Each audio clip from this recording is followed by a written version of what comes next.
We live in the age of constant noise.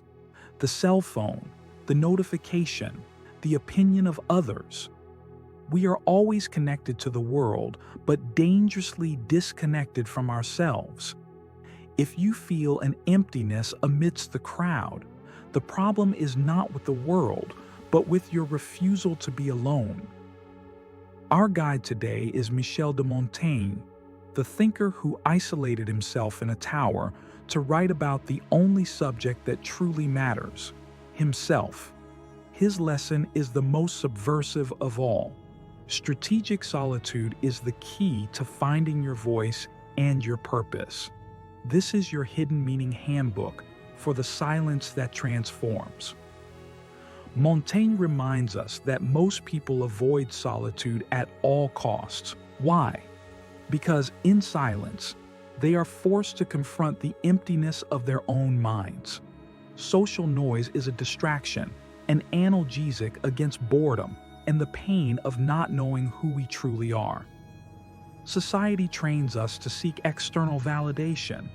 We lose the ability to be our own company. Montaigne was ironic.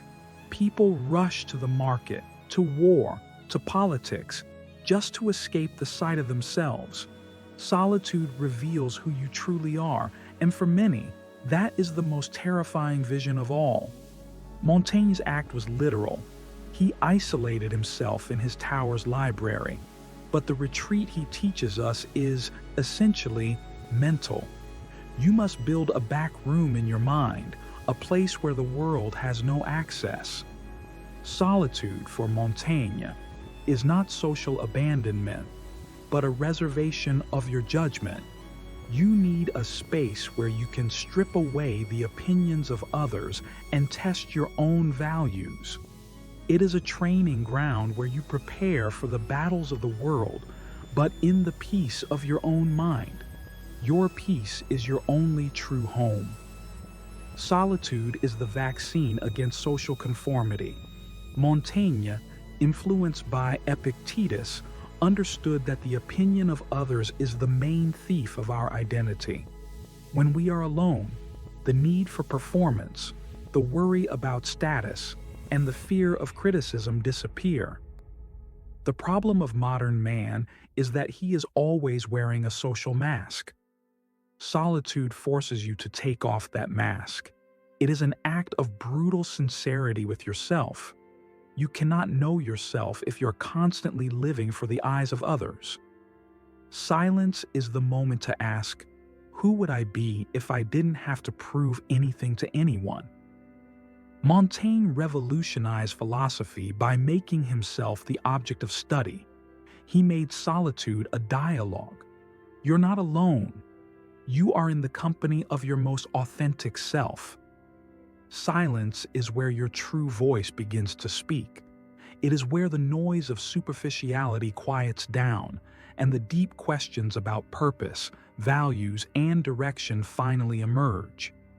Montaigne said, "It is necessary to reserve a back room all our own, entirely free, where we establish our true retreat.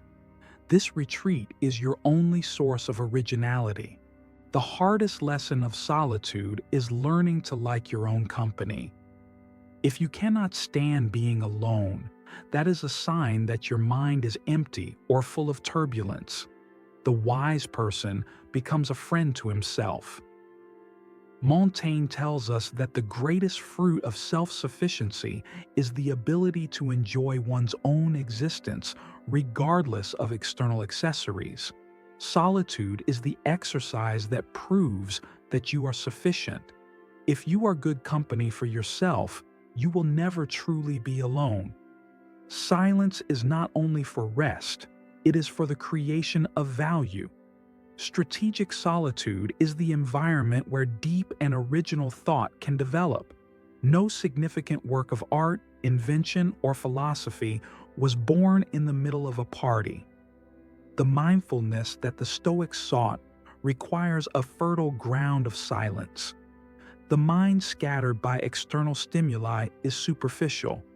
Your most valuable work, be it intellectual, artistic, or a grand plan, requires you to separate your time and space from the demands of others. Silence is where you focus on what is essential. Solitude is a form of detoxification. We are constantly being bombarded by information, news, and social toxicity. Montaigne saw reading and reflection as a purification of the soul. Use solitude to process and digest the information you consumed, and not just to consume it. Silence allows the mind to reorganize itself, to recover from overstimulation. It is the productive leisure that Seneca praised, but applied to the modern mind. Applying Montaigne to our era, strategic solitude translates into scheduled digital disconnection. You need periods of time where the phone is just an object and not a portal to the chaos of the world. The goal is not just to turn off the cell phone, but to activate reflection. Use this time to walk aimlessly, write without editing, or simply observe your own thoughts without judgment. Create rituals of silence, 30 minutes a day, one morning a week. Your brain needs boredom to be creative, and boredom is only born in silence. Solitude is not the end, it is a means. The goal is not to live isolated, but to return to the world stronger, more centered, and more authentic. Montaigne spent time in his tower, but returned to political and social life more secure in himself. The man who knows himself in silence is immune to manipulation and mediocrity. He acts with purpose and not out of impulse. His participation in the world is an act of conscious choice, not a desperate reaction to loneliness. You emerge from the silence with clarity about your purpose. It is in the absence of witnesses that you are confronted with your true morality.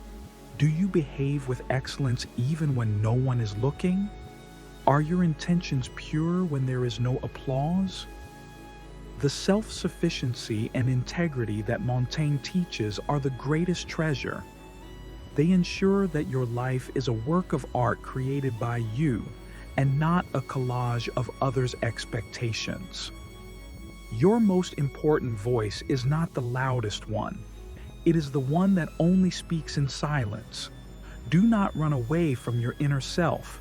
Create your retreat, build your fortress of silence, and find the clarity that is only born in solitude. If you are ready to embrace strategic silence and discover your truth, subscribe to The Hidden Meaning. Leave the word silence in the comments to seal your commitment to introspection.